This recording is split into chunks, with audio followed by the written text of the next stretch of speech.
After 7 years kabuangan, naluto din ang ating rice na may miracle flour. Ayan. Kulay ano siya, kabuangan, light blue. Kasi konti lang nilagay kong miracle flour. Good morning kabuangan. Kukuha tayo ngayon ng miracle flour sa pananim namin. Dahil isasahog natin sa lutuin nating rice. Ayan. Siguro mga ano lang, mga 6. Para hindi naman masyadong madami. Ito-try lang natin kabuangan kung anong resulta. Yan. Ganda di ba kabuangan? Kulay violet. Ngayon kabuangan, hugasan natin yung miracle flour.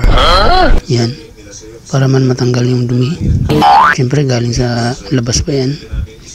Kailangan natin safety. Wow! Yan. Pagkatapos kabuangan, kuha tayo ng platong maliit. Tanggalin natin yung pinakapuno ng bulaklak. Hindi natin isasama yun. Tapos may-mayin. Ayan kabuangan. Bilisan mo naman. Huy, bilisan mo. Pagkatapos yung kabuangan, hugasan na natin yung bigas. Yan, para matanggal yung mga ipa-ipang maliliit. Kasi karamihan talaga sa bigas kabuangan meron yan. Kailangan malinis. Kasi kinakain natin yan. Yan.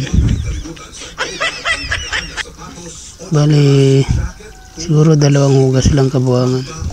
Kasi maputi na yung bigas namin. Ayan. Pagkatapos kong hugasan kabuangan, kailangan ko munang hugasan. Sukatin yung tubig. Para hindi basa yung kanin natin. Saka ilagay yung miracle flour yung kabuangan. Takpan. Pagkatapos yung kabuangan, sinalang ko na sa aming dirty kitchen. Ayan. Automatic yung dirty kitchen namin ng kabuangan. Pagkatapos yung kabuangan, ayan, naluto na. Kaganda-ganda naman ang resulta eh. Light blue. After 7 years kabuangan, naluto din.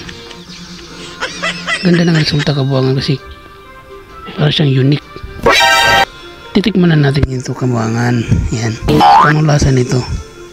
Kasi nagtataka ako, kinakain daw tong miracle flour na to eh.